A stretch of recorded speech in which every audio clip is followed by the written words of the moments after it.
Séisme politique au Canada. Justin Trudeau a enfin annoncé qu'il quittait ses fonctions. Le matin du 6 janvier, le Premier ministre en exercice du Canada a fait une apparition surprise devant les médias depuis la résidence officielle. Pourquoi?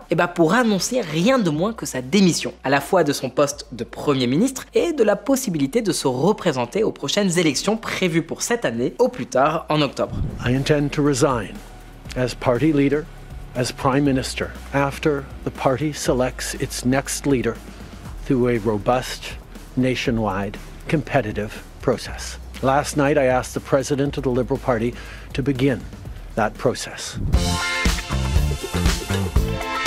Et c'est très clair que Justin Trudeau est un personnage qui suscite des opinions tranchées. On parle de quelqu'un qui a baigné dans la politique dès son plus jeune âge. Né le jour de Noël en 1971, il est le fils aîné de Pierre Trudeau, qui était alors le 15e Premier ministre du Canada. Tant te dire que très tôt, il a été rapidement sous le feu des projecteurs. Et devine quoi, Justin est rapidement devenu extrêmement populaire. En 2005, il a épousé Sophie Grégoire, une célébrité canadienne du monde des médias et fille d'un millionnaire issu de l'industrie financière. Le couple a rapidement été surnommé les Kennedy canadiens. Et 2 ans plus tard, Justin a fait ce que tout le monde attendait de lui. Il s'est finalement lancé en politique. Fait intéressant, il a débuté dans une circonscription où rien n'était gagné d'avance. Mais il a quand même réussi à l'emporter avec un peu plus de 1000 voix d'écart. À partir de là, il y a une chose qui a marqué sa carrière politique. À chaque fois que sa défaite semblait inévitable, il a toujours réussi à renverser la situation à son avantage. Et c'est comme ça qu'en 2015, grâce à sa jeunesse, sa popularité et ses promesses de renouveau, il est enfin devenu le 23e Premier ministre du Canada. 9 ans se sont écoulés depuis, et aujourd'hui, sa situation politique est totalement différente, au point qu'il est forcé de jeter l'éponge. Mais pourquoi Trudeau a-t-il décidé de partir avant la fin de son mandat? Dans quel état laisse-t-il le Canada? C'est précisément ce dont on va parler aujourd'hui. Mais d'abord, je t'invite à t'abonner, à liker et à partager, tu connais la rengaine. Allez, c'est parti!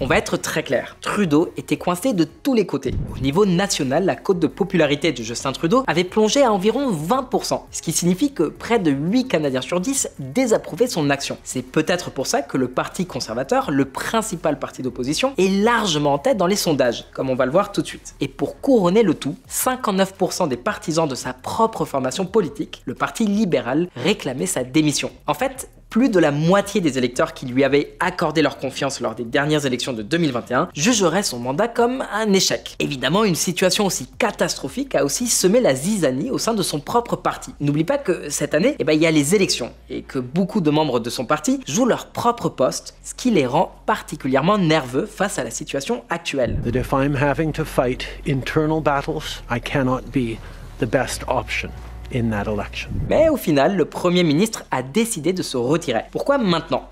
Tout simplement parce que son capital politique est épuisé, il est complètement à bout. Pour te donner une idée, les derniers sondages montrent qu'à seulement quelques mois des élections, son intention de vote ne dépasse guère les 16%. Si ce chiffre se confirmait lors des élections, on parlerait carrément du pire résultat de toute l'histoire de son parti. Et pourtant, on ne parle pas d'un parti récent.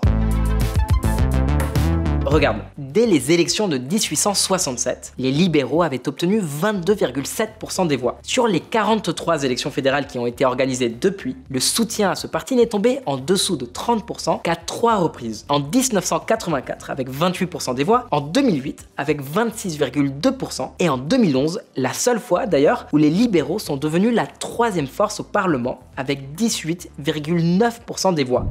Comme tu peux le constater, les 16% actuels des sondages représenteraient le pire résultat en 158 ans. C'est une catastrophe politique qui met désormais même la 3e place du Parti libéral en ballottage. Bien sûr, on peut déjà écarter l'hypothèse d'une victoire. Les conservateurs ont presque 30 points d'avance sur les libéraux. Les Canadiens en ont tout simplement assez de ce Premier ministre, de son parti et de sa ligne politique. Regarde ces chiffres. Les derniers sondages avant l'annonce de sa démission montraient que 46% des Canadiens réclamaient sa démission, tandis que 38% estimaient que la situation était intenable et que Trudeau devait convoquer des élections anticipées dès son retour de vacances de Noël. Autrement dit, 84% des Canadiens s'opposaient à ce que Justin Trudeau termine son mandat. Ainsi, logiquement, ce Premier ministre n'avait plus vraiment d'autre choix. Mais la vraie question, c'est comment en est-on arrivé là? Et pour comprendre cette histoire, il faut revenir à 2015 quand Trudeau a été élu Premier ministre pour la première fois. À l'époque, Justin est arrivé au pouvoir avec ce qu'on peut appeler une sorte de stratégie à deux têtes. D'un côté, contrairement à son père, un politicien très à gauche, il s'était engagé à respecter les bases économiques du pays, c'est-à-dire à ne pas trop alourdir l'État et miser sur l'initiative privée et l'économie de marché. De l'autre, il est devenu l'un des symboles de ce que l'on appelait la nouvelle gauche, et que beaucoup qualifieraient aujourd'hui sans hésiter de modèle de politique woke. Alors, on peut en penser ce qu'on veut, le fait est que Justin Trudeau est associé au wokisme. C'est pas de notre fait. Trudeau a pris le pouvoir avec un programme politique et social axé sur l'action climatique, la réconciliation avec les peuples autochtones, la parité des genres, le féminisme, l'euthanasie, un contrôle accru des armes à feu, les droits LGBT et bien d'autres sujets de la même trempe. C'est précisément ce programme qui l'a rendu à la fois très aimé et très détesté. Quoi qu'il en soit, il faut reconnaître que pendant les premières années de son mandat, ce Premier ministre a tenu ses promesses. Les libéraux de Trudeau ont introduit des allocations familiales, réduit les impôts pour la classe moyenne et légalisé le cannabis récréatif. Et tout ça tout en défendant bec et ongle le libre-échange sur la scène internationale. Ce programme lui a permis de remporter à nouveau les élections en 2019 puis en 2021, mais avec un soutien populaire de plus en plus faible et sans majorité parlementaire. Alors qu'est-ce qu'il a fait?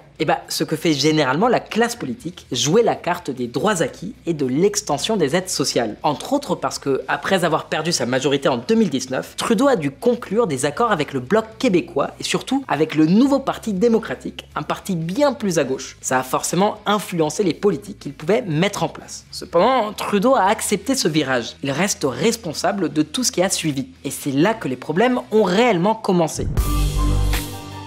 En se concentrant davantage sur les politiques sociales, les gouvernements ont négligé les leviers qui font croître l'économie d'un pays. Résultat, les performances économiques ont commencé à être franchement mauvais. Un exemple, le cas du logement. La politique d'ouverture aux millions d'immigrants du monde entier n'a pas été accompagnée de mesures pour faciliter la construction de logements. Le résultat, face à une offre insuffisante, les prix ils ont explosé. Depuis 2019, les prix des logements ont augmenté de presque 40%, faisant du Canada l'un des pays de l'OCDE avec le ratio prix sur revenu des logements le plus élevé. Et comme si ça ne suffisait pas, la hausse des taux d'intérêt a été la goutte qui a fait déborder le vase. Bref, une gestion calamiteuse. Un autre exemple, le manque de contrôle des comptes publics. Du moins, selon les standards locaux. Les résultats ont été si mauvais ces dernières années que l'année 2024 s'est terminée dans une situation critique.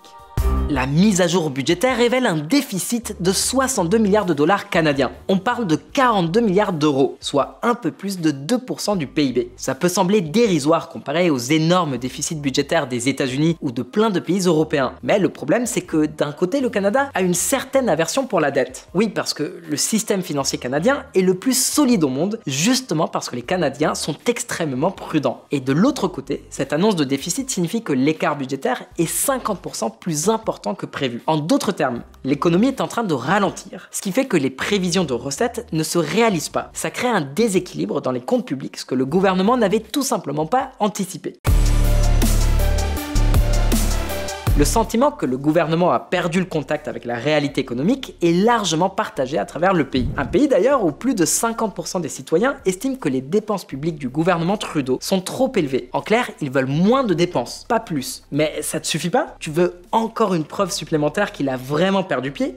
Regarde cet autre exemple. Sous la direction de Trudeau, le nombre de fonctionnaires au sein du gouvernement fédéral a augmenté d'environ 43%, alors que la population n'a cru que de 17%. Le problème, rien de tout ça n'a permis de stimuler la croissance économique, qui reste bien, mais alors bien en retard par rapport à celle de son voisin du Sud, les États-Unis. Et oui, c'est typiquement le genre de situation où une image vaut 1000 mots. En fait, le FMI prévoit que le revenu national par habitant du Canada, qui représentait environ 80% de celui des États-Unis avant la pandémie, ne sera plus que de 70% en 2025. C'est le niveau le plus bas depuis des décennies, et certains commencent déjà à appeler cela la grande divergence. Ça s'explique en grande partie par le fait que sous Trudeau, les entreprises canadiennes ont investi beaucoup moins que leurs homologues états-uniennes. Il arrive que des messages politiques et des changements réglementaires, qui semblaient anodins au premier abord, finissent par avoir un impact énorme. Évidemment, avec Justin Trudeau à la barre du pays pendant tout ce temps, il est logique que les Canadiens le tiennent pour responsable de cette situation. Quoi qu'il en soit, tout ce que l'on vient de voir n'est qu'une partie des problèmes auxquels le Canada fait face aujourd'hui. D'abord, une crise économique. Ensuite, une crise politique liée à la migration. Et enfin, une hausse du coût de la vie, notamment des prix du logement, qui impacte durement le niveau de vie de milliers, voire de millions de Canadiens. Et c'est pas encore fini. Justin Trudeau, c'est aussi un homme politique qui s'inquiète beaucoup de l'image qu'il renvoie. Toujours à chercher la perfection, à faire de grandes promesses de changement, de transformation, de réinvention et de réconciliation, avec des discours toujours empreints de grands mots grandiloquents. Mais quel est le problème avec autant d'expositions et avec les attentes qu'il crée? Et bien justement, il déçoit très facilement, et c'est exactement ce qu'il s'est passé. Par exemple, les peuples autochtones l'accusent finalement de les avoir instrumentalisés uniquement pour gagner des votes. Et il en va de même pour sa politique internationale. Trudeau, qui a grandi dans les cercles du pouvoir, voulait que le Canada joue un rôle de premier plan sur la scène internationale. Et pendant un temps, il a presque réussi. Mais il y a quelques années, tout a commencé à se détériorer. La relation avec la Chine s'est effondrée après l'arrestation au Canada de Meng Wanzhou, cadre de Huawei. Avec l'Inde, une autre grande priorité de Trudeau, un scénario similaire s'est produit lorsqu'il a lui-même accusé le gouvernement Modi de planifier l'assassinat d'un militant de la cause Khalistani sur le sol canadien. Alors, il avait peut-être raison de le faire, mais la politique bienveillante de Trudeau a fait qu'à la moindre tension, New Delhi et Beijing, mal à l'aise, ont décidé de riposter. Le Canada s'est retrouvé dans leur viseur et son gouvernement n'a pas suscité beaucoup de respect. On peut dire que Trudeau s'est placé dans l'œil du cyclone. Et Donald Trump dans tout ça, Trudeau s'entendait très bien avec Barack Obama, mais absolument pas avec les partisans du Make America Great Again. Non pas qu'il n'ait pas essayé, mais les positions étaient irréconciliables, au point qu'aujourd'hui encore, Trump menace de temps à autre le Canada de nouveaux tarifs douaniers, voire de façon provocatrice, évoque l'idée de faire du Canada le 51e État des États-Unis. Si le Canada fusionnait avec les États-Unis, il n'y aurait plus de tarifs douaniers. Les impôts baisseraient considérablement et il serait entièrement protégé contre la menace de navires russes et chinois qui les entourent constamment. Ensemble, quelle grande nation ce serait? Ce qui, au-delà d'être absurde, constitue un coup dur pour son gouvernement. C'est une forme d'humiliation à laquelle Trudeau n'a pas été capable de répondre cette fois-ci. Trump a raillé le Premier ministre Justin Trudeau en le qualifiant de gouverneur du grand État du Canada. Alors pourquoi est-ce qu'il n'a pas pu répondre? Tout simplement parce que, comme on te l'a déjà dit, son capital politique est complètement épuisé. Le 10 décembre, sa ministre des Finances, l'un des poids lourds de son gouvernement, a démissionné. C'est à partir de ce moment-là qu'un véritable calvaire politique a commencé, au point que la possibilité d'un vote de défiance au Parlement devenait sérieusement envisagée. C'est peut-être ce que Trudeau a voulu éviter en avançant sa démission. Voilà tout ce qui explique les événements de ces derniers jours et l'annonce du départ de ce Premier ministre. Et maintenant la question c'est quoi la suite? Son parti, le Parti libéral, est en difficulté dans les sondages et franchement, son programme politique est à bout de souffle. Quiconque accédera à la direction pourrait bien être confronté à des élections anticipées avec un risque réel que le parti tombe à la 3e voire à la 4e place. Il devra également faire un choix crucial, revenir vers le centre politique ou consolider son alliance avec le NPD de gauche. Bien sûr, tout peut arriver, mais il est prévisible que ce soit désormais les conservateurs qui prennent les commandes. Et qu'est-ce que ça signifierait? Selon leurs promesses, une baisse des impôts et un travail du gouvernement pour restaurer la compétitivité nationale. Exactement ce que les Canadiens attendent. Parce que, au-delà des politiques sociales du Premier ministre Justin Trudeau, la vérité, c'est que 2 Canadiens sur 3 souhaitent une réduction des impôts. Regarde ça. Si les conservateurs l'emportent, vous aurez un gouvernement plus favorable aux entreprises, à l'exploitation des ressources avec un État plus restreint, des dépenses réduites et une approche plus ferme en matière de criminalité. Il semble que Justin Trudeau ait voulu incarner une nouvelle génération de politiciens et un pari inédit. Une sorte de 3e voie capable de combiner prospérité économique pro-marché avec des politiques sociales clairement orientées à gauche.